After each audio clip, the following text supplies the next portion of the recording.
Howdy, howdy, howdy, my name is Inashi Sasuke, and welcome back to the Nightmare Fuel on TVTropes for the MCU. And this was supposed to happen the day after the last one, but then the Mass Effect Legendary Edition came out, and then the video didn't happen because of Mass Effect. Sorry. So, we left off at the end of Avengers Infinity War, and we're going to pick up at Endgame because I figure if I do Endgame before the TV shows that pick up immediately after Endgame, it'll make a little bit more sense. All spoilers on the page are left unmarked, you've been warned. It also now says this is based on opinion. Please don't list it on a works trope example list. Whatever that means. So, serving as the grand finale of the original myth arc of the Marvel Cinematic Universe, it's perhaps fitting that Avengers Engame has a far greater dose of horrors than previous films in the franchise. I don't know, man, the page looks like it's shorter than both Guardians of the Galaxy films. Just saying. Retaining the darker tone and violence of its predecessor, as well as genuinely terrifying scenes of its own, they easily could have bumped the film up to an R rating. Wow, I can't read for crap right now. The end of the Infinity Saga will keep you awake at night, at least when you aren't crying your eyes out. Did I miss something in that movie? I don't remember anything about that being creepy. Or just nightmare fuel. The beginning of the film takes place during the decimation in Clint's point of view. He's just spending an ordinary day with his wife and children when they suddenly disappear without explanation while he isn't looking. What really hits it home is that we see wisps of dust billowing away, but it's such a minuscule amount that it's only because we know what happened in the previous film that we recognize it. To those without that knowledge, like Clint, it's a literal blink and you'll miss it. His family disappeared without a trace. The film also shows what places like New York City and San Francisco look like after the decimation, completely lifeless. The weather is murky and dark, showing how low the atmosphere has fallen with only half of life on Earth. Keep in mind that Thanos wanted to erase half of life in the universe to have resources last, and reduce the risk of the overpopulation crisis that befell his home planet Titan. And this is the end result. Earth didn't thrive, it is utterly silenced and visibly rotting. The psychological damage done to humanity is arguably even worse. Every human being has been deeply, irrevocably scarred. Everyone has lost people they love, half the people they love in fact, and it's likely they watched as those people turned to dust in front of them. No explanation, no help coming, no hope of return.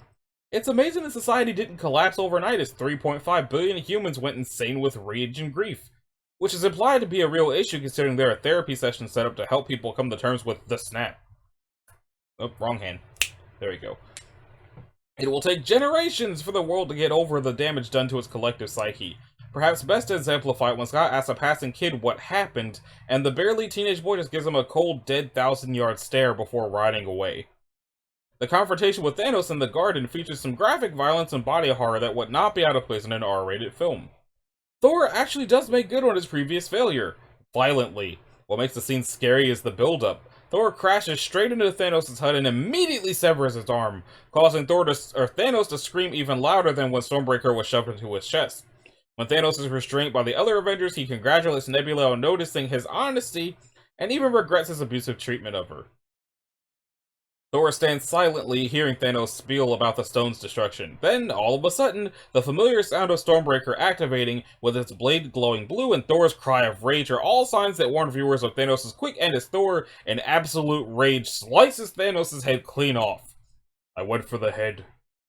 The shocking amount of gore there is in the scene, putting aside the aforementioned burns on Thanos' body, when Thor slices off his arm for about a split second, it shows the exact moment he chops it off, leaving behind a burnt stump that seems to be caked in his alien blood.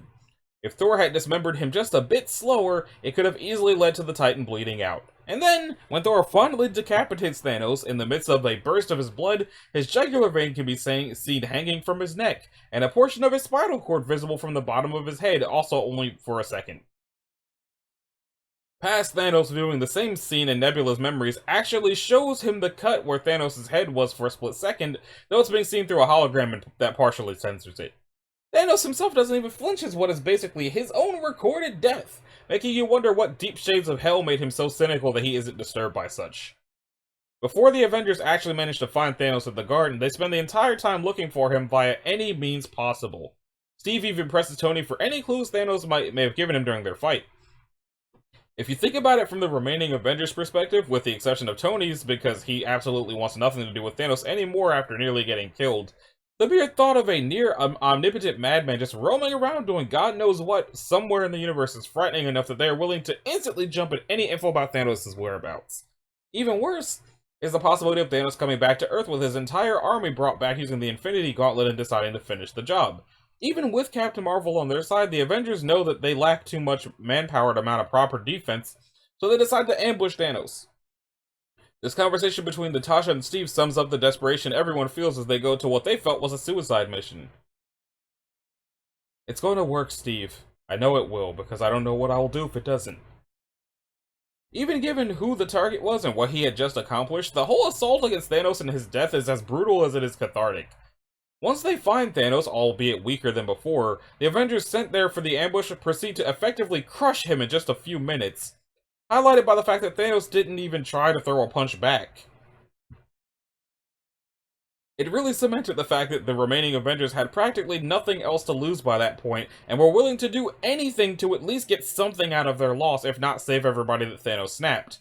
Rhodey especially hits it home with his suggestion of killing Thanos as a baby when they figure out time travel, although Bruce's reactions to that suggestion helped frame it in a comically dark context. Once we see the universe after the time skip, it reframes Thanos' entire attitude in this scene, and potentially all of the previous movie.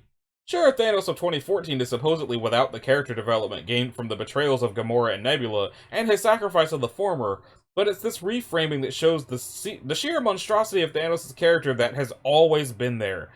And it's summed up by one line: "You should be grateful." Specifically, it gives us a taste of the true monstrous sociopathy in Thanos beneath the veneer of well-intentions, long before we meet his younger self. He fully expected people to be happy, never considering that they'd be anything but at the loss of so many, including their loved ones. If the idea that Thanos cried because killing Gamora made him alone feel bad didn't cement that he's a sociopath who has no empathy for others, the entire ambush scene juxtaposed with the time skip should. Let's see. Think about Scott Lang for a moment. He gets pulled out of the quantum realm by a rat randomly hitting the button needed to pull him back.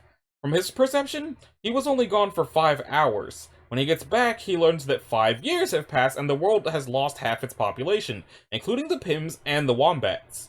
Scott Lang finds himself in a bad future that few can dream of. The fact that he didn't fall into a heroic blue screen of death from sheer horror is phenomenal. He finds a memorial to the vanished and frantically searches it while uttering a rapid-fire no, hoping to not see Cassie's name. Her name isn't there, but another one is his own. This little girl thinks her father, her hero, has been dead for 5 years, and Scott has missed 5 years of his beloved daughter's life. Cassie and Scott are both visibly shaken when they see each other again. It takes him a while to realize this strange teenage girl is Cassie, and she's doubting her eyes as she tries to fathom how her father's return is even possible. Look at her body language. You get the sense she's expecting this to be some cruel trick. It's basically a fulfillment of Hope's adult fear moment in Ant-Man and the Wasp. After all this time, would a parent and child even recognize each other? Everything about Nebula's terrible experience in the past. While everyone else save Clint and Natasha get adventures in the past that are either lighthearted, fun, or heartwarming in some way or another, Nebula's takes a deep turn into misery when Thanos finds out what the Avengers are up to. It says a lot that Nebula, usually unflappable and emotionless, reacts with unbridled terror upon realizing that he's cottoning on. We once again see how he treats his so-called children. He tortures past Nebula in order to figure out what appears to be nothing but a simple glitch. And her own past self, desperate for her father's recognition, brutalizes and nearly kills her in turn, and can't even break free when it's clear on some level she wants to. As Nebula isn't one of the primary Avengers, the whole sequence comes with the very real fear that she's about to be killed at any moment, especially when Thanos decides to do what was very nearly a kill and replace to sabotage the Avengers' efforts. The bookends of the segment really sell it. Nebula begins it by desperately trying to warn Clint and Natasha that Thanos is aware of what's going on, but fails. It ends with her captured and her psychopathic past self heading to the future in her stead, with her unable to do anything but beg past Gamora to stop it from happening. Think about the Battle of New York in the new timeline, from the point of view of the original Avengers of that period. The battle is won, Loki is in custody, and the Tesseract and the Scepter have been taken away. Then suddenly, Tony has a heart attack, and in the confusion, Loki grabs the Tesseract and teleports away, while, as far as they can tell, someone who may be Loki or an unknown third party impersonates Captain America and tricks S.H.I.E.L.D. into giving him the scepter. Also keep in mind Loki's objective was to get the Tesseract to Thanos, and he's probably going to go deliver it now, and the Hydra agents inside S.H.I.E.L.D. briefly think Steve Rogers has joined them, though in after-action reports they probably deduce it was Loki. Whatever is going to happen in the future of this timeline, it can't be good. The heart attack becomes worse when you remember that Tony already had a near-death experience just about an hour ago. The others might be worried if it's a side effect of whatever happened to him in space. The time for Scott and Tony between when Loki teleports and Tony figures out another time to take the Tesseract must have been a nightmare. Everything up to this moment said everyone had one shot at this and they missed. Even worse, Tony, the one who took the responsibility of protecting the Earth from Thanos the most personally, has now failed in what is most likely their last chance. It's a worst-case scenario made real. Remember wincing at seeing Gamora's corpse at the bottom of Vormir after Thanos sacrifices her for the Soul Stone during Infinity War? Now you get to see that all over again, but with longtime Avenger Natasha Black Widow instead. That also comes with the bonus of the blood splatter on the rocks around Natasha's head not being alien blood as it was with Gamora. All of this after seeing Natasha and Clint effectively having a skirmish of who would sacrifice themselves first so the other could leave with the stone. Natasha's death also serves as a explicit confirmation about what is easily the most harrowing thing about the Soul Stone. A sacrifice for the stone is a permanent exchange. Anyone whose soul is given up for the stone cannot be brought back, even with all the Infinity Stones in tow. Banner intones with regret near the end of the film that when he used the stones to revive everyone Thanos erased, he tried bringing Natasha back as well, but to no avail. By the same token, the Gamora that now exists in the Prime timeline is a different Gamora from the past that does not know any of the Guardians. The Gamora that previously existed in this timeline and was sacrificed by Thanos for the Soul Stone is still dead, and it's only through past Thanos taking past Gamora with him into the present that any Gamora exists in this timeline at all. The full extent of the damage that the Infinity Stones exert on the wearer, when used all at once, is shown. The initial surge of radiation upon the stones ingratiating with the wielder causes Hulk to double over in pain. He survives activating them due to the radiation already in his body, though it costs him the use of his hand. Even at the end of the movie, his arm is shown in a sling, indicating that the damage caused might be permanent. Tony's use of it, while being a normal human, is what causes his death. After donning it, he only has enough strength to speak his pre-mortem one-liner. While after activating it, he dies where he stands, with his final words being a barely audible, "Hey Pep." As Tony wields the stones, you can actually see the energies tearing through his armor. After the snap, his body is so badly damaged his ear has burned off. And Tony, one of the most notorious motor mouths in movie history, can't even speak to Rhodey or Peter when the two discover his damaged state. Thanos' Two-Face appearance as mentioned above. His final appearance is made all the more damning in that, unlike the two human Avengers utilizing a high-tech gauntlet solution, he was a Titan with a gauntlet specifically forged to handle the use of the stones. The mood whiplash after the successful snap back. Clint gets a call from his wife. Scott admires some birds seemingly returned in one of the compound's gardens and happily says that their plan worked, and then a wounded Bruce looks up and sees the shadow of the Sanctuary 2 opening fire. In the immediate aftermath of Thanos' bombardment of the compound, the explosion has trapped Banner, who's effectively down an arm due to using the gauntlet, Rhodey, who is paraplegic and now stripped of his mechanical leg braces, and Rocket, who, despite his enhancements, is still a raccoon and physically pretty weak, under tons of rubble as the water from the river pours in. For anyone suffering from claustrophobia and or hydrophobia, it is a terrifying sequence. Rocket in particular is freaking out. He eventually reaches the point where he just stops talking and starts to cry out, sounding like a terrified animal or kid, which is made even worse by the fact that Rocket almost never shows fear like this.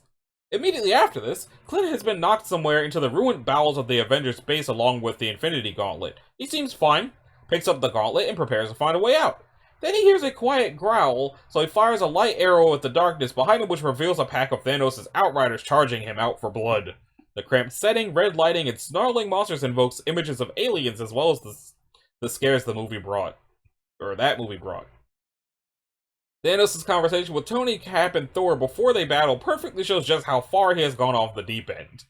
Having seen that everything he did and will do has been for nothing, that no one will ever appreciate his efforts to balance the universe, that history will never vindicate or consider him anything other than a monster and a mass murderer, and that people will always seek to undo what he did, rather than admit he got it wrong in his methods to save the galaxy, Thanos simply declares this time he will use the Infinity Stones to eradicate all life, then remake the universe in his own image, one that appreciates everything he has done to achieve balance.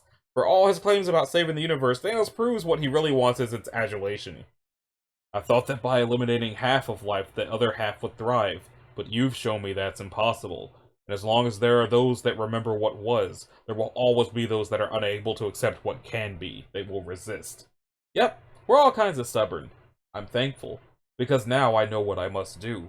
I will shred this universe down to its last atom and then, with the stones you've collected for me, create a new one, teeming with life that knows not what it has lost, but only what it has been given. A grateful universe.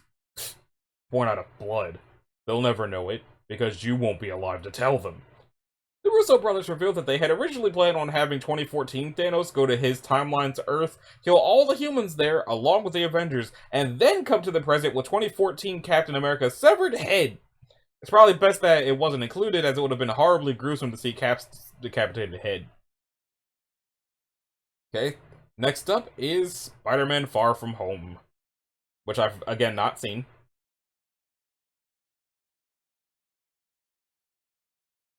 As the last film of the Infinity Saga, it's only fitting for Spider-Man Far From Home to cap it off with one more showcase of disturbing imagery, courtesy of our friendly neighborhood Spider-Man. Like what is apparently dead Iron Man.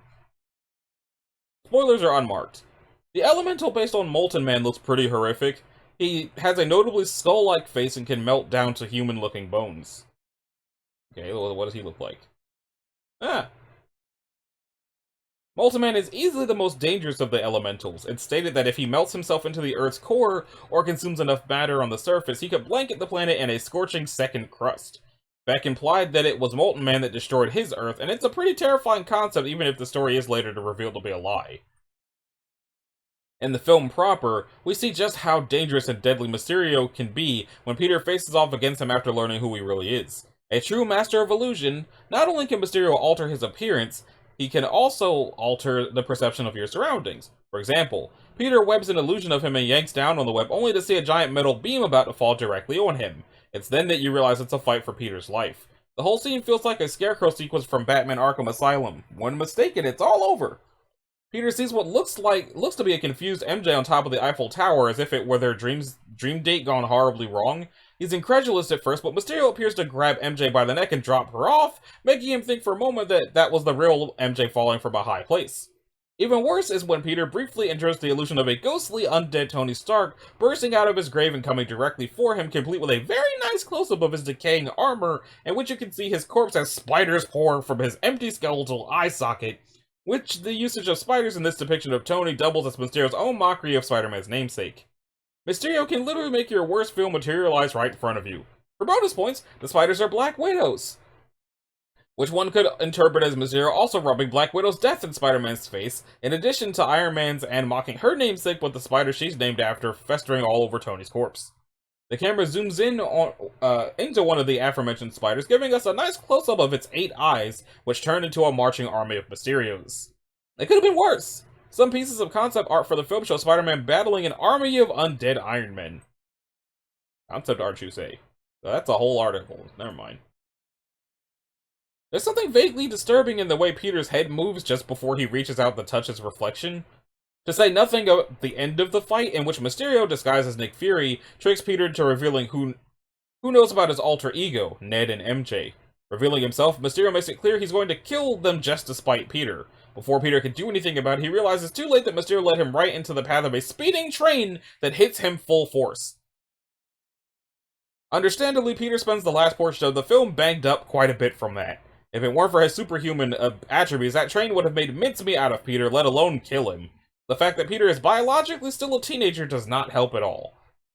Even the reveal of Mysterio's true nature as a bad guy is actually surprisingly chilling, because even if you were presuming it was all a scam, he's legitimately convincing as an actor enough to make you start to wonder if maybe Marvel Studios gave us a double fake out. He's that good at deceiving people that you actually start to feel a little deceived yourself. Worse is the reveal of Mysterio's motivation. He's the scientist who invented the holographic tech that Tony introduced in Captain America's Civil War as BARF, which he reveals Tony basically appropriated, rebranded in that insulting manner, and then fired him for protesting, albeit we see Tony was quite right to call him unstable. And he's gathered other dissident scientists from across the film series, including the random technician from the famous "in a cave with a box of scraps" scene, all of whom are sick of being ignored for their brains and want to make people listen for a change. Cringe horror kicks in when you realize that this group, for all intents and purposes, escapes after Mysterio is killed. Mysterio dies? Dang! A guy like Mysterio could leave you paranoid for the rest of your life. You start to wonder yourself if he really is dead. How do you know if you're back home with your aunt? You will no longer feel safe around your friends and family since they can be imposters. The scariest thing about mind screw movies is you don't know what's real and what's not. And it says he controls the truth, and Mysterio is the truth. Beck marks a departure from previous MCU villains in that he is a psychological threat, not a physical one. But all that means is that, unlike Loki, Ultron, or Thanos, he doesn't just want to hurt and or kill Peter, he wants to break his mind to the point where he has no idea what is real and what is an illusion. Not only that, even when his defeat and death are near certainties, he still wants to completely discredit Peter to the public, ruin his reputation, make the people Peter's trying to save turn against him, and shatter his private life by revealing his identity to the public. And why? Revenge? For the evils? Spite for Tony Stark? To ensure his own reputation will be preserved at Peter's expense? The kind of fear that Mysterio inspires is far more intimate, personal, and real than an alien and conqueror who can punch with the force of 1,000 suns. Making things even worse is the fact that Mysterio runs on pure adult fear and ripped from the headlines. He uses edited video footage to discredit Peter in a time when celebrity images and words are being manipulated, and their reputations damaged by deep-faked videos that are often incredibly realistic and difficult to tell apart from unedited footage. He uses the sensationalist press as a weapon to hurt Peter at a time when trust in public institutions, including the news media, is depressingly low and sometimes for good reason. This film's take on Mysterio is simply a reflection of the terrifying fact that in the real world, the truth often belongs to whoever can manufacture the best story and tell it in the most compelling way. Also in the final fight, Mysterio almost shoots Peter in the head. Thank God for Peter's spider sense kicking in before it was too late. Mysterio sends doctored footage to the Daily Bugle made to look like Peter killed him on purpose and he was using the drones. J. Jonah Jameson uses the footage to out a biologically 16-year-old as Spider-Man while hailing a murderous fraud as the greatest superhero of all time. Let's hope the public of the MCU can see through how suspicious the doctor's footage looks. Regardless of whether or not they buy that Peter killed Beck, realistically some will buy it while others won't. Bridge horror kicks in when you realize that Peter's life as a high school student is done for. Potential bad guys could dig up information on Peter and put his friends and loved ones in life-threatening danger. All of this because of a madman's final act of pure spite. The threat of bad guys looking up Peter Parker also extends to Matt Gargan from the previous film. Mysterio exposing Peter's identity to the world makes Adrian Toomes' actions to protect that identity all for nothing. Even worse for Toomes, Gargan may come after him or even his family out of revenge for lying to him.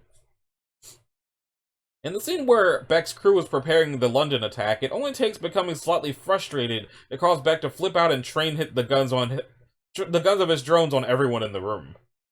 Mysterio's entourage is not made of other supervillains or individuals with some kind of arcane powers, but ordinary, unassuming people. People that are perfectly willing to cause chaos and deaths on a global scale for what are ultimately petty reasons. And since, unlike more colorful villains, they look just like everyone else, it will be much harder to track them down. That's exactly what makes them so unsettling. The student news footage of people dusting away during a pep rally is pretty unsettling, even if it is played for laughs. Just imagine watching your friend perform in a marching band only to turn to ash along with the people around you.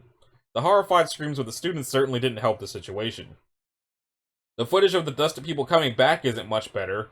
Imagine being one of the students who was watching or participating in the game and then suddenly noticing the entire crowd now consists entirely of different people than you were just with, and the crowd suddenly seeing random people pop out of nowhere for that matter. As is the case with Peter and the Barton children's dustings, seeing helpless innocent teenagers die off one by one in such a manner is downright chilling. The movie completely drops the acceptable breaks from reality regarding Spider-Man carrying someone while swinging, showing just how terrifying it would be to actually have to cling for your life to someone going at tremendous speed high above the ground. Minor one, but when Mr. Harrington leads the class off the tour bus, it gets struck by lightning literally just seconds after everybody has got off it. Okay? Spider-Man Far From Home sounds like it was a really messed up movie. Now we're at WandaVision. Let's see, leave it to Marvel Studios, of all people, to make an old-time sitcom world like WandaVision seem terrifying. Click, click.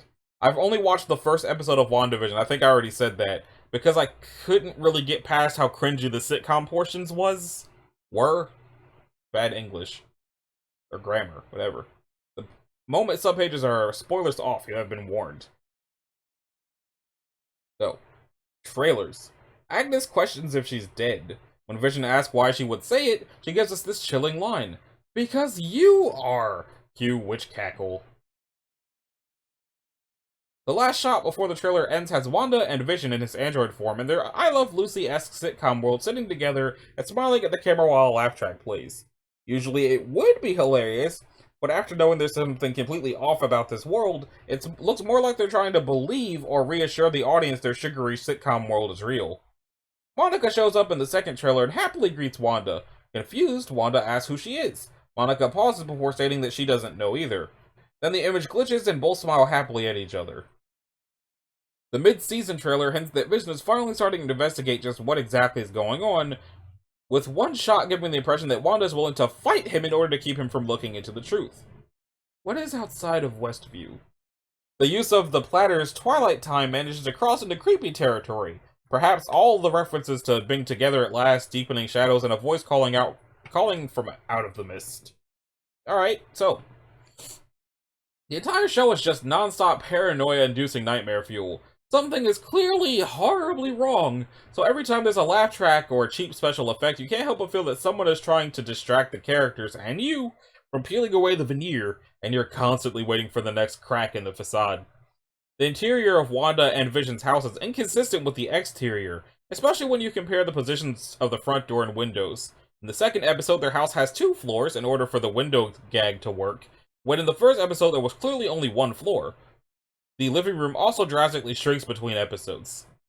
The first 2 episodes have moments with low-angle close-ups, pans, racks, zooms, soft focus, and unconventional camera placements, cinematography that would have been prohibitively expensive for a 50s-era sitcom filmed before a studio audience. You may not consciously notice these elements, but they are so quietly jarring from the tone of the rest of the show that they serve to accentuate the creep factor. The small, unsettling detail that, even with disaster unfolding, everything always turns out just like Wanda wants it to. At first, this might just come off like a typical cheesy sitcom thing, but once you remember the heavy implication that the Westview we see is a fabricated reality made by and for Wanda, it's getting hard to ignore. And everyone who could become an obstacle to Wanda's happiness always seems to suffer rather horrifying accidents. Mr. Hart almost suffocating in episode 1, Dottie's glass exploding in her hand in episode 2. You just have to wonder how far Wanda is willing to go to keep up this facade. Wanda's well-meaning neighbor Agnes is off. She frequently seems to hint that she knows what's really going on, and whenever she appears, she's subtly pushing Wanda away from things that might hurt her fantasies, while simultaneously encouraging her to further indulge in them. Add that to her straight-up telling Vision he's dead in a trailer? Just what is up with that woman? To make it even worse, S.W.O.R.D. has been able to identify a real-world identity for each of the townsfolk, except for Agnes. The creative closing credits start off beautiful, shots of Wanda and Vision's home, props from the show, all rendered in red, blue, green TV pixels. Then they take a hard left into creepy as the pixels all turn red, start clashing together, and everything starts collapsing. While not as overly terrifying as other entries on this page, the fact that the theme from the closing credits is explicitly called Wanda's theme is this, considering the discordant nature of the theme itself. Between its orchestral style contrasting with a completely different presentation of the sitcom elements, and more importantly, the audio of a woman wailing in the background, implied to be a representation of Wanda's grief, it paints a picture that, despite the cheerful facade and classic sitcom jokes, at the end of the day something is deeply wrong here. Episode 1, filmed before a live studio audience. One of the first cracks in the facade comes when Vision is doing some paperwork at the office building he works at, only to realize midway through he has no idea what he's doing or even what his job is. He tries to ask his coworker what the company does, only to receive nervous, awkward jokes in response until something draws his attention away. Later, Mr. Hart mentions the business getting more paper for something, and when Vision asks what they need that for, all Hart can splutter out is some confused technobabble about increasing their output. The beginning looks like Wanda and Vision somehow got into the cast of I Love Lucy or Bewitched, until Mr. and Mrs. Hart are asking questions about their past and they can't seem to remember. Or can't seem to answer. Arthur starts demanding they tell them the truth and repeatedly slams the table as the music turns from cheery to ominous, and a laugh track plays it up as comedy. Arthur then begins choking, eventually collapsing onto the floor, while everyone simply stares at him in a stupor while his wife smiles and continually chastises him to stop it, over and over and over. While she never drops her smile or her cheerful tone, it's obvious in her inflection that she's begging Wanda to stop. The way this is resolved? Wanda tells Vision by looking directly at the camera to help him, but it's without the 50s sitcom projection. The whole cast has been using this entire time, and instead in her normal speaking voice. The setup has a number of disturbing implications. First, there's the notion that Mr. Hart suddenly choking was punishment for asking too many questions, which frames Mrs. Hart as trying to subtly save him. Her tone switching from seemingly begging Wanda to stop to seemingly begging Wanda to stop suggests that she's the one doing this, supported by the fact that no one actually does anything until she tells Vision to help him. Vision helps Arthur by facing his hand through Arthur's throat to pull out the obstructing piece of food. He could have done the Heimlich, or Wanda could have magicked the food out, which would have kept up the Bewitched theme, but no, they had to go with the most horrifying method of saving Arthur. What's more, the food that Arthur was choking on? Wanda's chocolate-covered strawberry, something that had no business being anywhere near him. It's as if it was suddenly teleported into his throat. And in fact, you notice that he starts choking to death on his food when he hasn't actually eaten anything yet. Immediately after the incident, Mr. Hart and Mrs. Hart dismiss it as if nothing happened. Mr. Hart talks about promoting Vision at work, and Mrs. Hart plays along with the Sokovian greeting of hospitality before quickly making their exit. It's as if they're trying to appease someone who could kill them at any time. In the commercial for the first episode, the light on the Stark toaster that is being advertised starts blinking red, the only color in an otherwise monochromatic show, with a time-inappropriate electronic beeping sound, and then the woman who was trying to sell the toaster glances at the camera as if nothing's wrong. Given how the commercial seems to represent significant moments in Wanda's life, it's implied that the toaster symbolizes the missile that destroyed her childhood home. It is manufactured by Stark Industries, it's forever to go off, like how the missile failed to explode despite landing right next to Wanda and Pietro, and the blinking red light resembles the one we saw in the Stark missile that injured Tony way back in Iron Man. Also, a silver creation of Stark Industries that glows red. That sounds familiar, doesn't it? Also, there's something extremely unsettling about the toaster using the sounds of the Iron Man suit, specifically the repulsor charge and joint movements, when inserting and ejecting the toaster respectively, like the audio version of Uncanny Valley. Episode 2! We have now reached the point where I don't know what's going on. The commercial for the second episode doesn't have any fourth wall breaks, but there is one terrifying element. The watch that's being advertised, a watch with the brand name of Strucker, and there's a prominent Hydra logo on it. Strucker, he'll make time for you.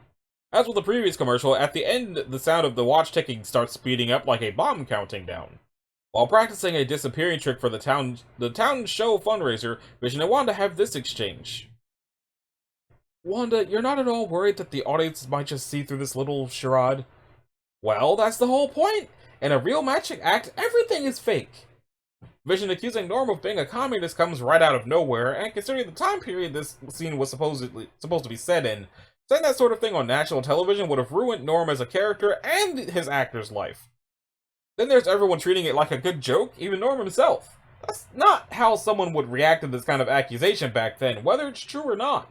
This just drives the fact that something is off further. Somehow, a beekeeper infiltrates through a sewer, insects flying around him, at which point Wanda straight out reverses time by literally rewinding the footage. Everything about the beekeeper is weird. He doesn't say or do anything after climbing out of the sewer. He just stands there, jerks his head to the right, and stares at them. His face completely hidden in shadow, despite the fact that he's standing under a streetlight. It's the hash-slinging slasher. No, the maniac. In an earlier scene, that manhole wasn't even there in the street. As Wanda helps Dottie clean the table, the radio suddenly changes to play the Beach Boys' Help Me Rhonda, which sounds very similar to Wanda. Both Wanda and Dottie look at it unexpectedly, and Dottie says, "What is that?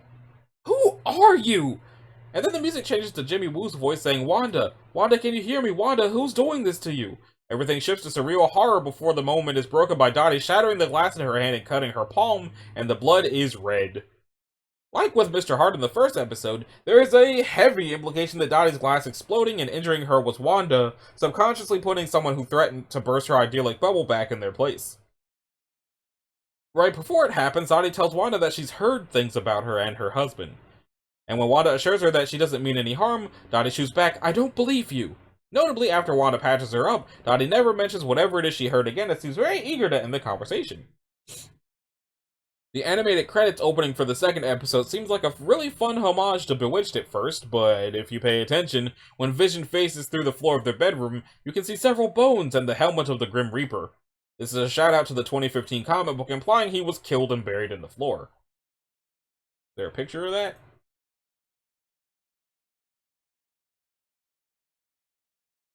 I don't offhand know who that character is, but through the episode, everyone keeps... Did I miss something? I missed many somethings. At the end of the second episode, Wanda and Vision are doing a chintzy sitcom wrap-up of the episode's hijinks, making a coy joke about children. Wanda stands up to get a snack, and the camera pans down to reveal she's suddenly several months pregnant. Neither she nor Vision has any idea why or how such a pregnancy is possible, seeing as Vision isn't even human, nor the implications thereof, and due to the spell they're under, neither are capable of caring.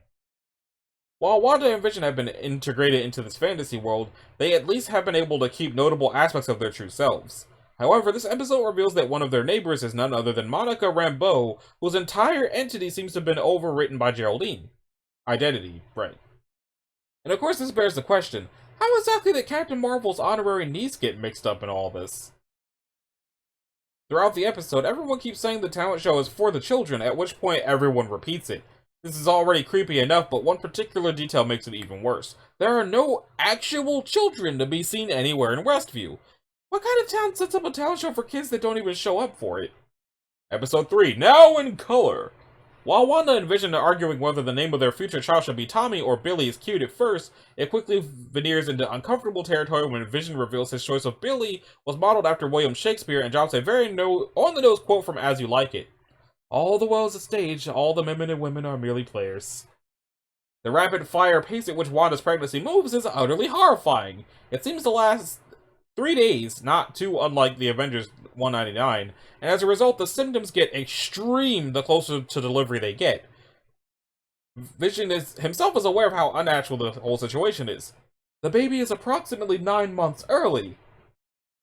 As Wanda's labor pains cause her powers to affect a part of the town, she worries their secret would get exposed during the actual delivery. Then Vision starts pointing out recent strange incidents and seriously tells Wanda that something seems to be very wrong. However, before he can get any deeper into that thought, Wanda reverses time again. And this time there's not even any rewinding effect, it just instantly cuts a few seconds earlier like the film was badly spliced together. The way the scene plays out, you'd be forgiven if you mistook the scene for your Disney Plus stream briefly glitching out. Right before Wanda reverses time, Vision glances right at the camera as he asks his wife if everything is alright. The show wasn't exactly averse to having characters do this, but Vision is supposed to be entirely out of the loop of what's going on, so this particular instance comes off as vastly more unsettling in comparison. The most recent strange incident is Vision noticing that Herb was trimming his hedges and is now cutting straight through the brick wall, when Wanda points out that Herb thanks him and continues to cut into the wall. All the while Herb is smiling blankly and staring straight at Vision like an NPC glitching in a video game. Previously, whenever Wanda used her powers to warp reality, it was either towards the people of Westview asking too many questions like Mr. Harder and Dottie, or outside threats invading her reality like the Beekeeper. This time, when Vision brings up his concerns about what's going on in Westview to Wanda, she again reverses time so that he doesn't break the narrative. It's terrifying to see that Wanda will go so far as to silence her own husband in order to keep her false reality intact. It's also interesting to note that in the last episode, Wanda herself also seemed unsure and concerned about what was happening in Westview until she found out that she was pregnant, at which point all her concerns went away, like the idea of kids put a spell on her to say, so to say. Vision speeding off to find Dr. Nielsen may seem innocuous until you remember that Vision has never been shown to have super speed in the MCU before. That's Quicksilver's power. The commercial is considerably less eerie than the previous two until we find out what it's advertising. Hydra Soak Luxury Bath Powder. Made worse by the fact that the woman in the commercial is imagining herself in some sort of Greco-Roman paradise, possibly referencing the brainwashing techniques used by Hydra on Bucky. They could also be seem to be referencing Hydra's using Wanda's mind powers. In Avengers Age of Ultron, Wanda's mind powers that she does to the Avengers usually starts off pleasant, but then leads to some horrifying consequences. If one goes by this interpretation, that we only see the start of it makes for excellent Nothing is Scarier fare, or a seemingly throwaway gag from Agents of S.H.I.E.L.D. about Hydra mind control soap. With 3 commercials shown, a pattern has begun to emerge. Not only are these references to Wanda's life, but they are also corresponding to the Infinity Stones. Episode 1's red blinking toaster light, reality. Strucker's watch and the phrase, he'll make time for you, time. 3's blue cube-shaped Hydra soap, space. Much like Don't Touch That Dial and its Grim Reaper shout-out, the opening credits are seemingly innocuous, but the more Marvel Universe savvy will notice the name of the store that Vision and Wanda buy their crib from, Wentworth's, named after Deirdre Wentworth, better known by her supervillain alias, Superior. Well, I'm not Marvel Universe savvy, so I don't know who the hell that is. Wanda's power incontinence summons an actual stork from the painting of a delivery stork in the nursery.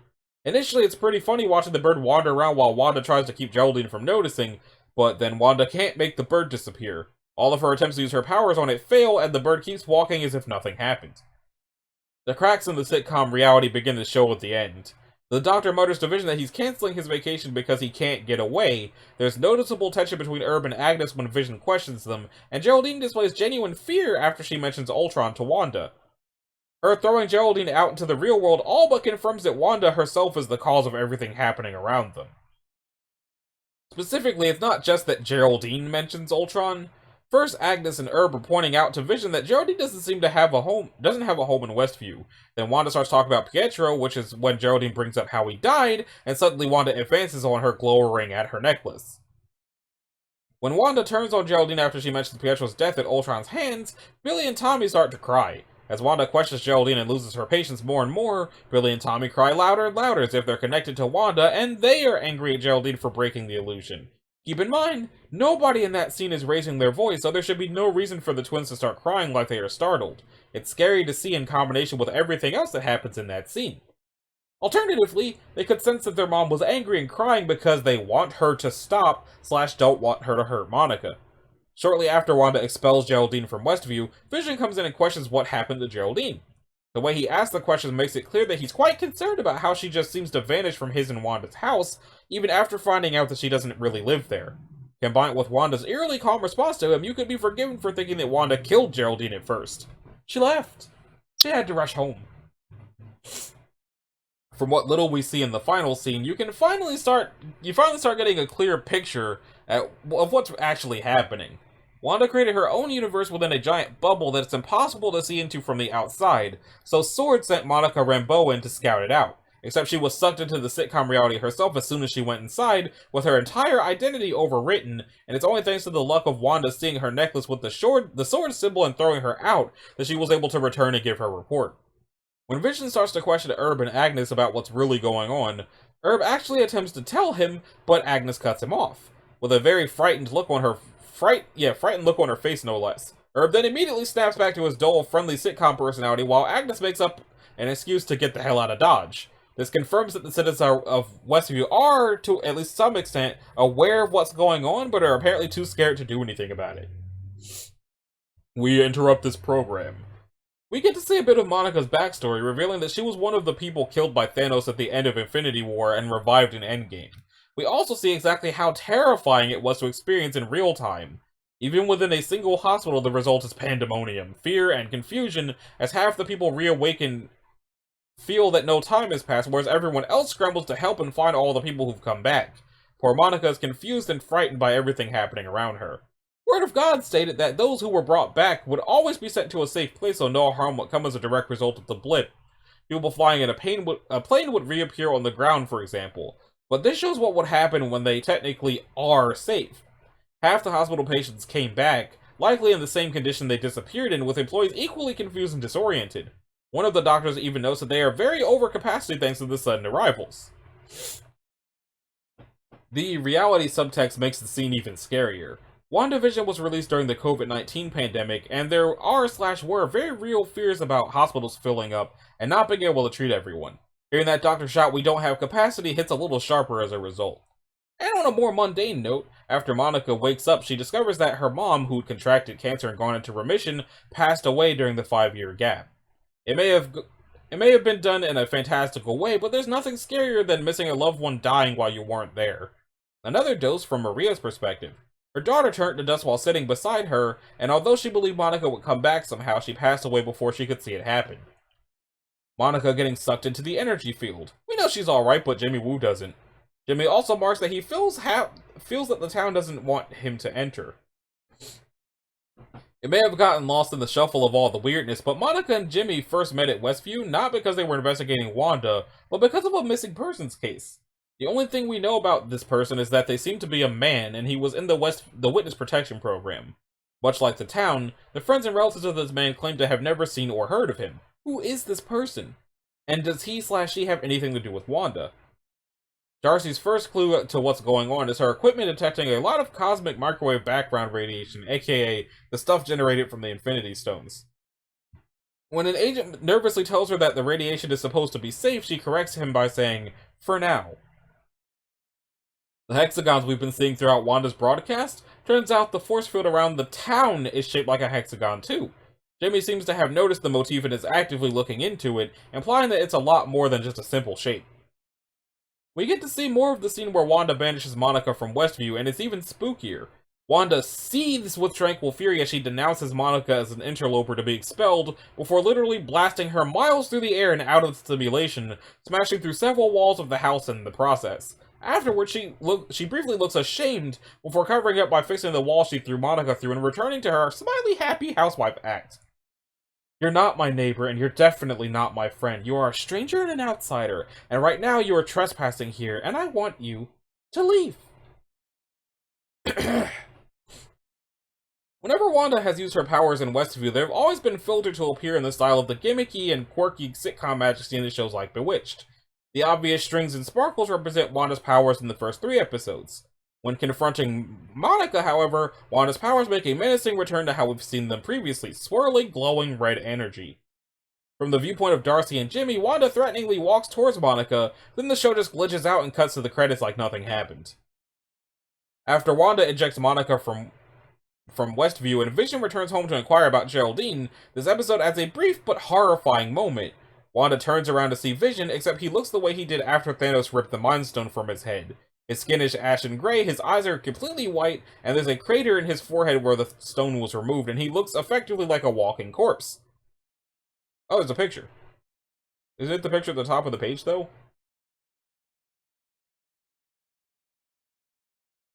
Wanda can't even look at him before he changes back to his regular face. How bad is the scare? Very quickly, audiences were calling it one of the most frightening scenes in the MCU. And it's becoming increasingly clear that Vision is aware of what's really going on, as he talks normally throughout the entire scene, but still puts on a grin to rejoin his wife on the couch. During the credits, we treated to another close-up of Vision's zombie face. Between this and the usage of Wanda's actual powers instead of the gimmicks, it becomes clear that the Infinity Stone motive for the episode is the Mind Stone. One extra detail, we find out later that this isn't a case of Vision having a glamour or anything over them normally, and Wanda's not puppeteering him as one might have assumed, but rather this was just Wanda having a PTSD episode triggered by Monica, and briefly seeing Vision the way she saw him when he died. While he might be alive again now, it's clear Wanda's still heavily traumatized by something that, to her, was only a few weeks ago.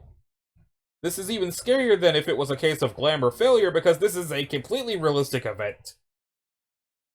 The creepy moment from episode 2 when the beekeeper emerges from the sewers is given an impossibly mundane explanation that the beekeeper was a sword agent named Franklin who was sent inside to scope out the area of Westview. His head turns to Wanda and Vision is revealed not to be one of malice, but by the fact that as soon as he got out of the manhole, he was discovered by Wanda and Vision. The moment when Wanda says no and rewinds time has been reshot from her saying no in an authoritative way to her saying no almost in a mocking and scolding way while shaking her head, which adds to the creepiness. A new shot is shown of Agent Franklin panicking as he is now trapped in a reality-altering anomaly with no way to get out, and has just been discovered by the person causing it all who may want to do him harm. Now that it's confirmed the beekeeper was a sword agent, it makes the fact that we still don't know what happened to him when Wanda rewound time even more unsettling. We also get to see how the radiation suit the sword agent was wearing transforms into the beekeeper outfit in real time, with bees materializing alongside him, and the lifeline attached to him detaches, turning into a jump rope. All the people in Wanda's sitcom are also confirmed to be residents of the real town that Westview was built around, with the names that we've heard them being referred to as simply being the names of the characters inside the show, but apparently people close to the town, like local cops, refuse / are unable to perceive that the town even exists when standing right next to the town's welcome sign. What's more unsettling is that one of the officers tells Jimmy that Westview doesn't exist, but apparently Eastview does, meaning that Wanda essentially hijacked an entire town to make her own reality. With the reveal that the residents of Westview are real people, with the names we've heard them being referred to as the names of the characters inside the show, this creates a freaky moment. In the Sword base, most of the characters are able to be tracked down and identified in the real world, with their real names and IDs being painted next to their picture on a corkboard. There's just one thing. Agnes and Dottie don't have IDs. Dottie doesn't even have a picture. If a government agency can't find out who they are, then just who the hell are these people?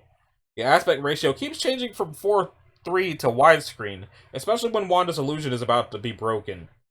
E.g. when she's expelling Monica / Geraldine, but then reinserts itself to 4:3 when the show continues. The music that closes out the episode is a bizarre choice for a 70s white family sitcom, the famously counterculture and unwasp-like Voodoo Child by the Jimi Hendrix Experience. A close listen to the lyrics may shed a reason why the song is being played. If I don't meet you no more in this world, then I'll meet you on the next one. And don't be late, I don't take no for an answer. Take a close look at Vision when he and Wanda are settling down to watch TV at the end. He's not looking at the TV screen like she is. He's looking at us. Is he now? Okay, guess it's just... I can't see that. Why did y'all use a Twitter example for that?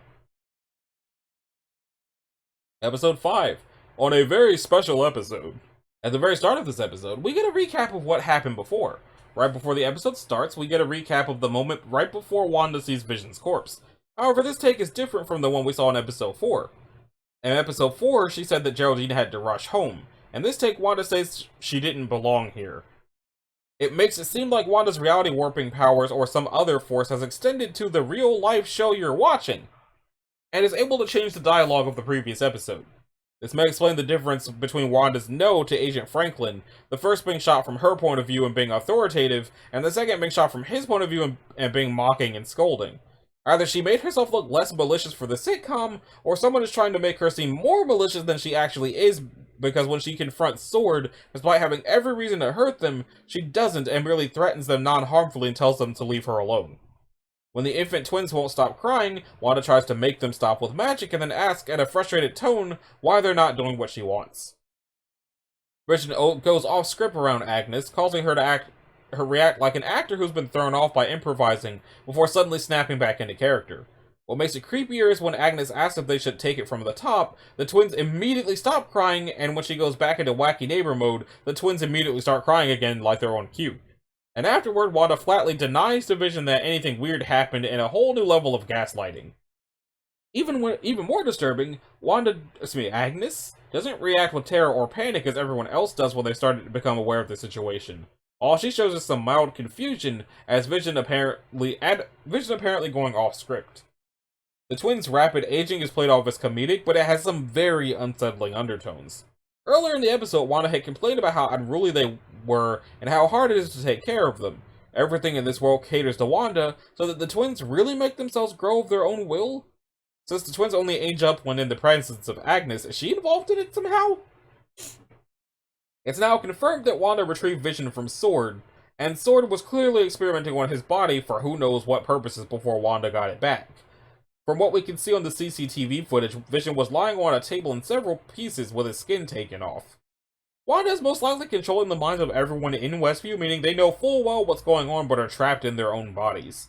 When Vision temporarily frees Norm from the control, he immediately drops into a panic attack and begins to ramble about how she is in his head, that it's painful, and that he needs to get in contact with his sister who's caring for their sick father. More terrifying is that he asks how much time has passed, meaning that victims are aware of the world around them, but can still tell that they're under mind control. Worse still, he never actually says it's Wanda, just she. But if it's not Wanda, who else could it be? If it's any indication, episode 7 may have given us the answer. Monica and Darcy outright stated at one point that if Wanda had been this powerful a few years ago, there was every chance she could have defeated Thanos alone. And now all that power is in the hands of a traumatized young woman who has every reason to lash out at damn near everyone. And considering that this happens 3 to 4 weeks after Endgame, none of the Avengers or their allies are available because they're busy recreating the Quantum Tunnel to return the Infinity Stones to their respective timelines, reconstructing the Avengers HQ, and basically helping the rest of the universe to return to normality. Only the regular humans are available to try and stop a rogue Avenger with the powers of a goddess. Look at the expression on Vision's face in the title card of the opening for the show within a show. Okay? Both of their smiles look fake. Vision looks scared. It's incredibly creepy and looks forced, as if he's clearly uncomfortable putting on a facade of being happy. When Monica and Hayward fly a drone into Westview to get more information on what's happening inside, Wanda sees it and starts to take control, treating the viewers to a black and white close-up of her face with her eyes glowing red. Speaking of Monica, an overlooked moment is when she is being debriefed about what happened. As Darcy and Jimmy talk to her, a doctor walks up and says she needs to redo some x-rays, which Darcy notes are completely white. When asked about blood tests, they also say she needs to redo those as well before being brushed off by the trio. What the hell happened to her? Hayward makes a very unwise decision to fire a missile at Wanda and her children. Moments later, Wanda shows up outside Westview with a single demand. Leave her alone, or else. She then backs up this threat by mind-controlling every armed agent in the vicinity and forcing them to aim at Hayward. And not her typically pleasant mind control methods either that use gaslighting or subtle personality rewrites, she just straight up turns off the free will of her new victims and turns them into drones. Remember all those times we saw the Avengers casually plow through armies of mooks? Now we get to see it from the perspective of a regular human at the mercy of these godlike beings. What's this week's commercial? Lagos paper towels, or Legos? Following the trauma theme that the commercials have been going with, they're named after the incident in Legos in 2016. Easily one of Wanda's most dramatic moments. Making things worse is that the lady in the commercial is shown only wiping up red-colored liquid. At the end, you can still faintly hear the liquid dripping, it almost as if to indicate the hurt she caused will never truly get wiped away. Or when you made a mess that you didn't mean to. Remember back in episode 2, it seemed odd how there was a talent show for a school when there didn't seem to be any kids? Vision reveals there are no children in Westview at all, which raises its own horrible questions about whether there were any before Wanda got there. When Vision proclaims that Wanda can't control him like she's doing to everyone else in Westview, her response is chilling. Can't I? Out of nowhere, the audience cheers and credits roll. Having the studio audience laugh at Wanda's line, and then the credits roll and music plays, like she was a sitcom wife getting in a perfect zinger for the closing line, is very off-putting because that isn't a funny line, it's actually very threatening. And then the episode doesn't end, and they start arguing over the melodic music and closing credits until that cuts off when they move to the next room. Their argument alone is pretty uncomfortable to watch. Until Infinity War, we had seen them grow to care for one another and even fall in love. Even in the first few episodes, we're treated to them being a normal, loving family, albeit with superpowers. To see them suddenly get heated with one another is a very harsh sight indeed. In particular, hearing the normally serene and monk-like Vision start to yell is very jarring. The appearance of Pietro on the family's doorstep, because this is not the MCU's version of Pietro, and with Wanda's claims of not summoning him, who the hell did? I think I read about this and that they used the other version of Pietro. Near the end of the episode, despite what many people have come to believe, Wanda says she is not totally in control of Westview. She may be in some control, but she alone is not powerful enough to coordinate the goings-on of every victim inside her reality. Even she admits she doesn't remember how it was done in the first place. So if she isn't the true puppet master of this incident, who or what is? The internal reveal for Jimmy, Monica, and Darcy that Wanda isn't making everyone in Westview hallucinate, and she's not casting some kind of illusion. Wanda is a full-blown reality warper. Everyone at Vision's workplace reciting the contents of the Sword email in a Borg-like creepy monotone is incredibly unnerving. With the reveal in episode 6 that Wanda won't let anyone leave Westview, this line takes on an entirely new and extremely unsettling dimension. Ah, don't worry, he's sure to turn up. Your mom won't let him get far. Episode 6, All New Halloween Spooktacular. When Vision breaks through the Hex barrier, he starts breaking apart and is clearly in immense pain. But even as he screams through his agony for someone to help the people inside the barrier, the Sword Agents don't make any move to aid him. They're content to just observe while he's literally dying in front of them, and Darcy begs for them to do something. They even physically prevent Darcy from going to his aid and handcuff her to a jeep so she can't interfere. Not to mention the way he starts breaking apart. Pieces of his body start flying off him and back into the bubble like he's being disintegrated in a way very reminiscent of the Snap, especially when he looks at his hand as it's breaking off into the Hex. In the usual sitcom intro sequence, Vision is shown to be absolutely, some might say disproportionately, furious at Tommy for taking his newspaper, to the point where he's about to hit Tommy with the newspaper, but still. One can only hope that that's just Vision having to play along with the intro sequence, same as with the 80s intro. Even though he's shown to grow less and less happy as the sequence goes. If you listen closely to the lyrics, it seems that even the theme song is now encouraging Wanda to embrace the illusion and not question the morality of what she's doing. The repeated refrain of "let's keep it going" is particularly discerning. Is Wanda falling into the sunk cost fallacy, driven to maintain the illusion no matter the cost? Or could it be a subtle command, meaning that Wanda herself has been controlled or influenced by someone else? Just to further compound Vision's disillusionment with the world around him, when we see him in his ridiculous Halloween costume, he passive-aggressively remarks to Wanda that they were the only clothes in his closet. In the next part of the conversation, Vision says he's going to patrol with the neighborhood watch, and Wanda starts to say that's not what he's supposed to do before catching herself. Vision is practically daring her to outright give him an order, and it's almost unbearably tense before she backs down and throws out a sitcom joke.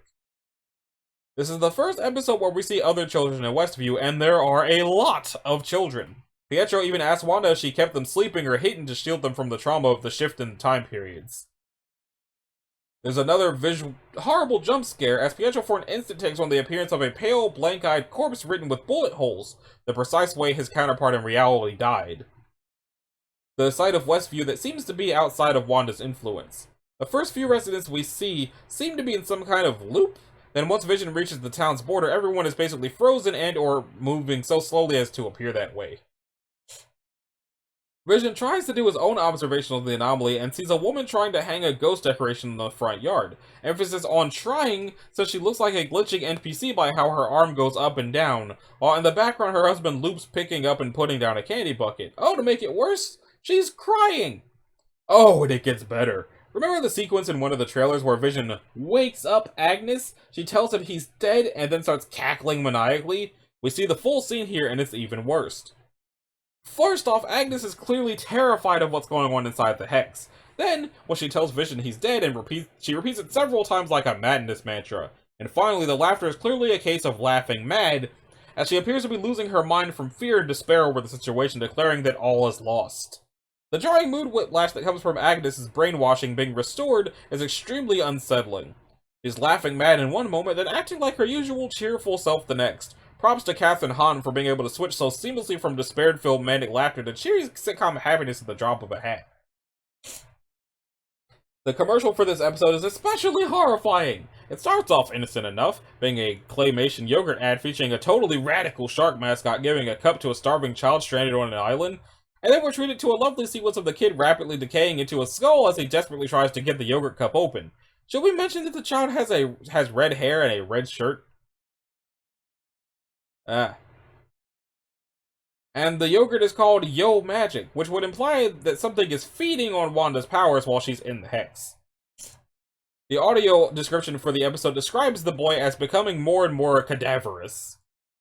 The shark also talks a lot like the Westview version of Pietro, another hint that he isn't to be trusted. The lyrics to this episode's theme song feel like a rather disturbing summation of Wanda's current state of mind. Don't try to fight the chaos, don't question what you've done, the game can try to play us, don't let it stop the fun. The revelation that this Pietro knows Westview is an illusion and that his role in the show is more or less to cause trouble in the town. It shows that he is definitely not the exact same person Wanda knew as her brother, despite him having the memories of his old self. Something about this Pietro is just off. Him knowing all about Westview's reality-altered woes is one thing, but then there's him deliberately convincing Wanda to let Vision spend Halloween away from the family, cozying up to Billy and Tommy by playing the role of the cool uncle, and finally, suddenly trying to probe Wanda about the extent of her reality warper powers by asking her how she managed to transform an entire town into an idyllic suburban paradise. Really makes you wonder if he has some ulterior motives for Wanda. The revelation that traveling through the barrier alters a person's cells on a molecular level in some way, presumably foreshadowing that something will happen if Monica ever crosses the boundary back into the Hex again. Wanda has a small talk with Herb during the Maximoff family's trick-or-treating. Herb reveals Vision isn't on neighborhood watch patrol as he previously claimed.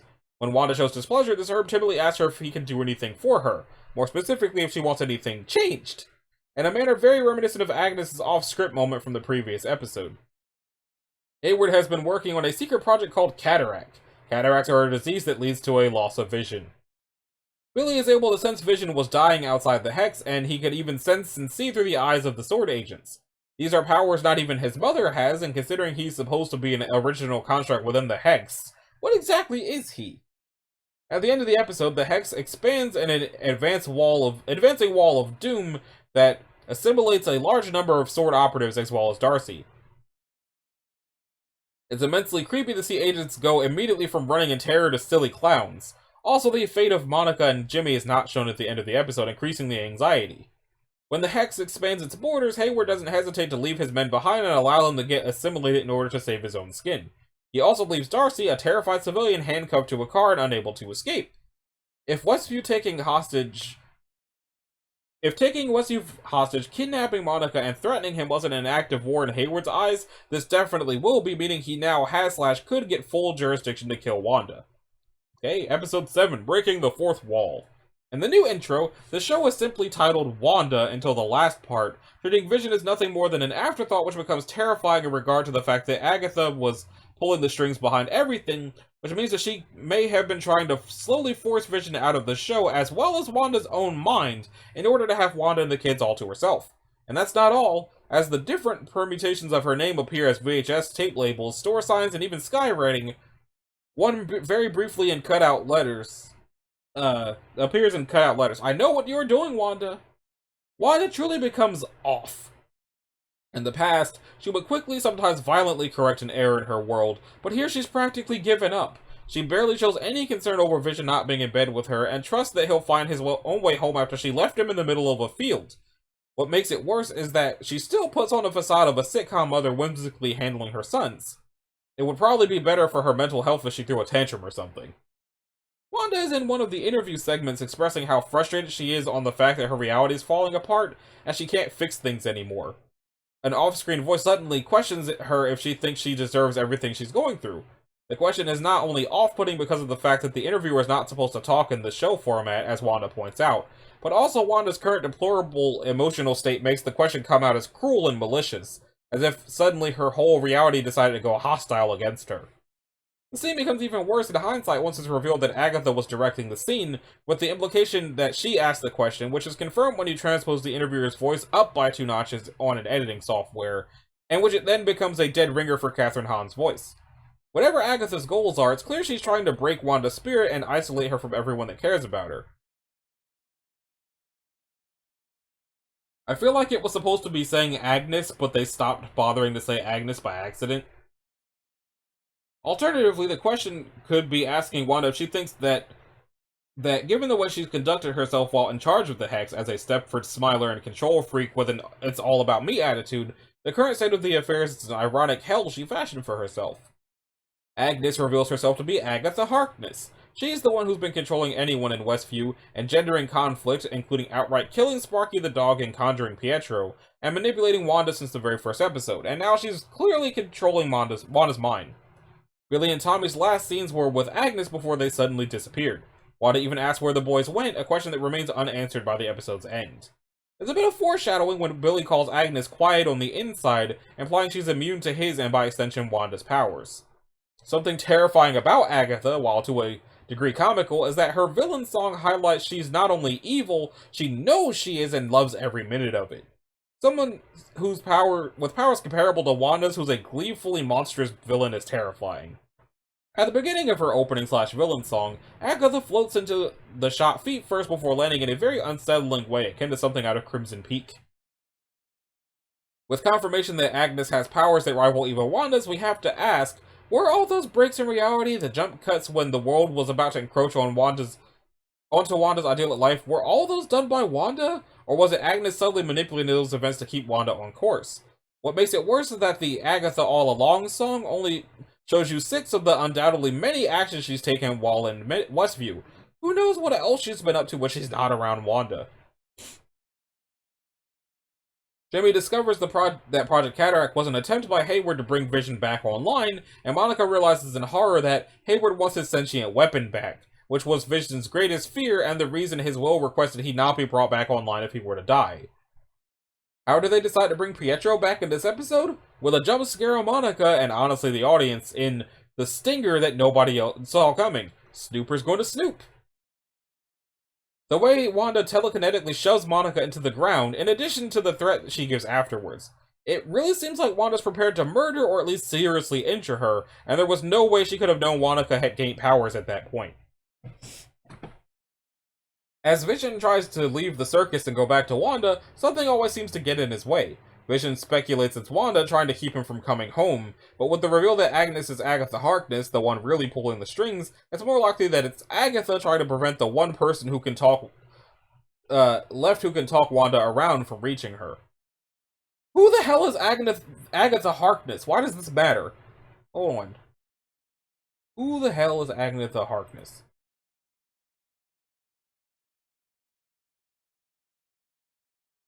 She's a powerful witch. Mother of Nicholas Scratch.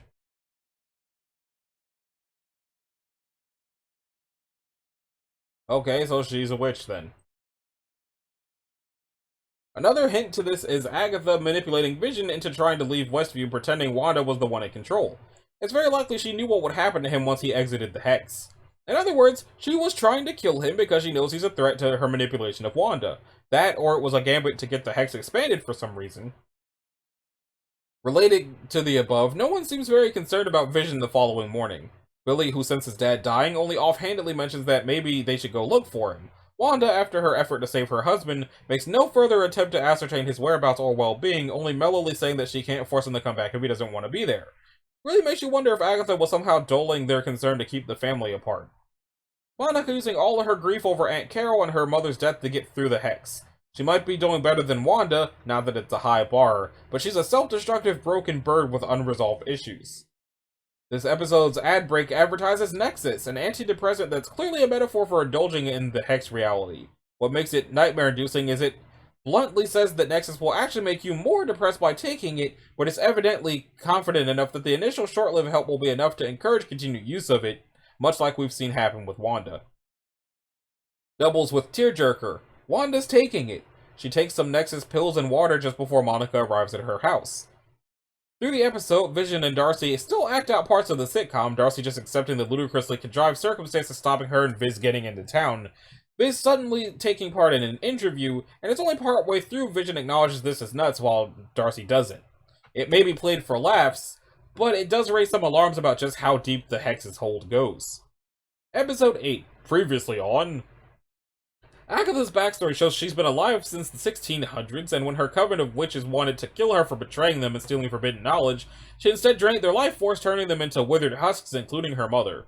The corpses of the witches bring to mind the Yo Magic ad, where the little boy in red withered into a skeleton after failing to open a box of Yo Magic, possibly hinting that Agatha intends to unleash Wanda to her full power and then drain her of it.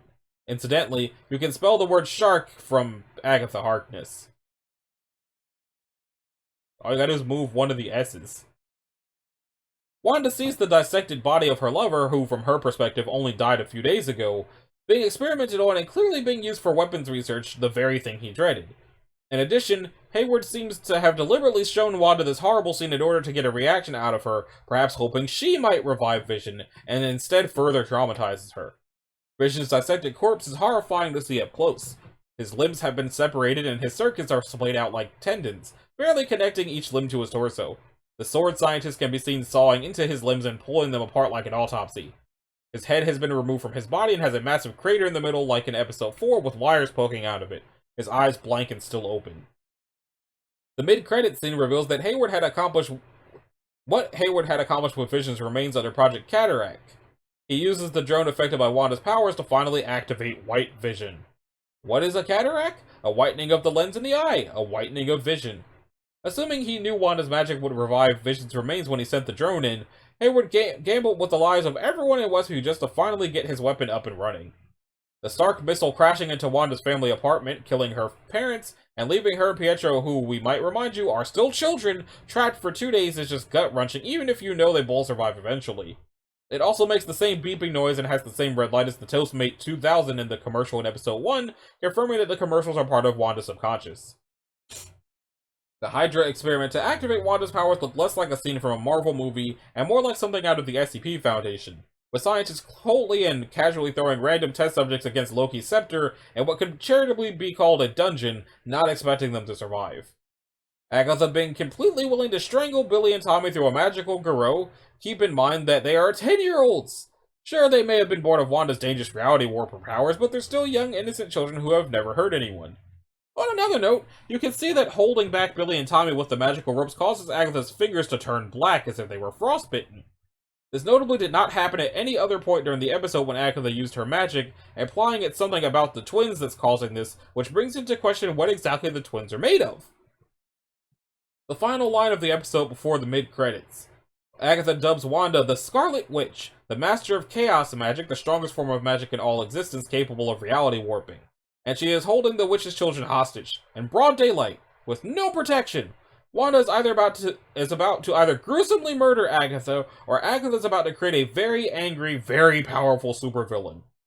Remember that comment about Wanda being able to take on Thanos single-handed? Thanos couldn't touch her, even without her full power. Imagine how one-sided that battle would be if she went back and fought him now. A throwaway line from Agatha reveals that her initial plan for bringing back Pietro would have involved actual necromancy, and she didn't go through with it not because it was impossible or morally wrong, but because it was too much work to summon his body all the way from Europe and repair all the bullet holes, and implicitly, due to the fact that he's been dead for about 8 years at that point, his body has long since decomposed. Instead, she simply brainwashed some other guy into thinking he's Pietro, which isn't really much better. Hayward lied to Monica Rambeau and the rest of S.W.O.R.D. Wanda never stole Vision's body. She did not storm into his S.W.O.R.D. headquarters. Hayward let her in, and she did not attack the personnel guarding and experimenting on Vision, like the video footage now known to be Doctor implied. Hayward tricked dozens of agents, including Monica, Jimmy, and Darcy, into thinking that Wanda's breakdown began with her breaking into a secure government facility and stealing Vision's body. His pretenses for investigating the Hex and attacking Wanda was all a lie, and dozens of well-armed S.W.O.R.D. operatives believe it. Imagine how terrifying it must have been to be a resident of Westview shortly before the Hex occurred. You're trying to pull your life back together after the family you thought was dead came back. You're just sitting in a town square relaxing. You see a red car drive by, catch a glimpse of the driver, and think, hey, was that the redheaded witch who was in the Avengers? Pfft, nah, it couldn't be. About 5 minutes later, you see a giant red wave wash over you in the town. Now your entire world is black and white, and your entire personality is overwritten by someone else, someone fake. And you can do nothing but watch as all of your neighbors and friends are forced to act out a role, same as you. Who's doing this, you wonder, and why? Episode 9, the series finale. I didn't know that it was 9 episodes. I thought it was 6, like the other ones. Wanda meets White Vision after he enters Westview, and he reaches out to caress her face with seemingly tender intent. Then he tries to crush her skull in his hands, sneering at her attempts to struggle, saying, "And I was told you were powerful." If Westview Vision had intervened a few seconds later, the scene might have ended up looking like the end of Oberon Martell and the Mountains fight. Up until now, Wanda was able to convince herself that the Hex had created better lives for the people of Westview. When Agatha wakes them all up, Wanda is forced to see just how twisted her actions were. Abelash Tandon, when you let us sleep, we have your nightmares. Even worse is when they start begging Wanda to either release them or mercy kill them. Realizing how much the townfolk of Westview are suffering under the Hex influence, Wanda decides to undo its effects so that everyone can escape. However, this causes her family to start disintegrating just like in the 6th episode, with the 3 of them screaming terrified and confused agony as it happens. It was bad enough seeing Vision, an android made of Indestructium, start falling apart, but to watch two 10-year-old boys made of flesh and blood start flaking apart as they go through the pain of fading out of existence is nothing short of mortifying. Wanda slowly withering as Agatha drains her powers is rather disturbing. First, one of her hands slowly turns black as if it was burnt, but then it extends to the other and goes up her forearm. Near the end of their battle, and before she turns the tables on Agatha, Wanda's face has become gray and desiccated, looking almost like the witches that Agatha killed in the flashback. Sure, she deserved it, but Agatha's banishment to stay trapped as Agnes, her role in the sitcom while being able to do nothing from the inside, is nothing short of horrific, considering how people have compared Wanda's mind control to mental torture.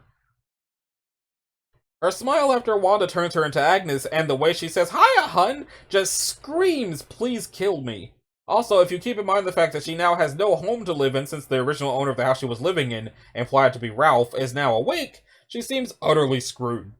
Adding a bit of extra creepy to the scene, right before Wanda forces the transformation on Agatha, Agatha calls out how cruel it is to do that to her, and Wanda gives a brief, subtle, psychotic smirk in agreement.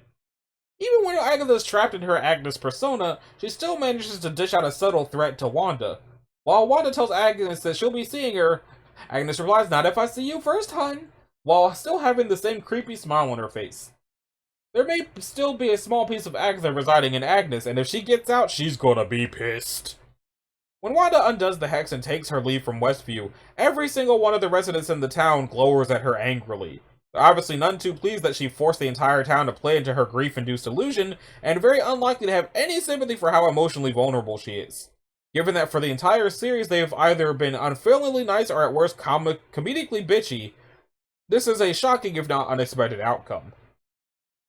As she becomes aware of the pain she's caused, Wanda becomes emotionally overwhelmed and lets out an angst nuke that starts choking all the people around her. Wanda looks at their horrific, realistic suffering and realizes that as long as her power remains uncontrolled, she can cause this to happen at any time. Monica lampshades that the residents will never know Wanda couldn't save them from her spell without wiping her family from existence. Thus, they will only have painful memories of being brainwashed into submission by a spell she cast by accident and see her only as a villain. Wanda acknowledges that it wouldn't matter if they did know, and perhaps believes that the treatment still wouldn't be unwarranted. The final shot of the second post-credit scene, Wanda, now having fully embraced her Scarlet Witch identity and is working to hone her powers in some undisclosed secluded location, levitating is surrounded by wisps of hex magic as she reads the Dark Hold. Suddenly she hears her children cry out to her for help from parts unknown. The screen flashes red and then cuts to black.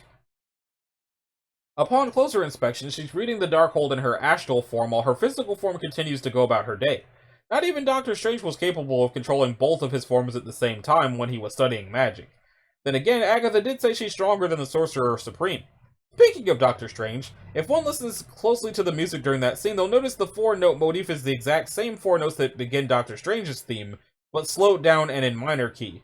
Combined with the screaming from Billy and Tommy, it makes for a great last note nightmare for the entire series.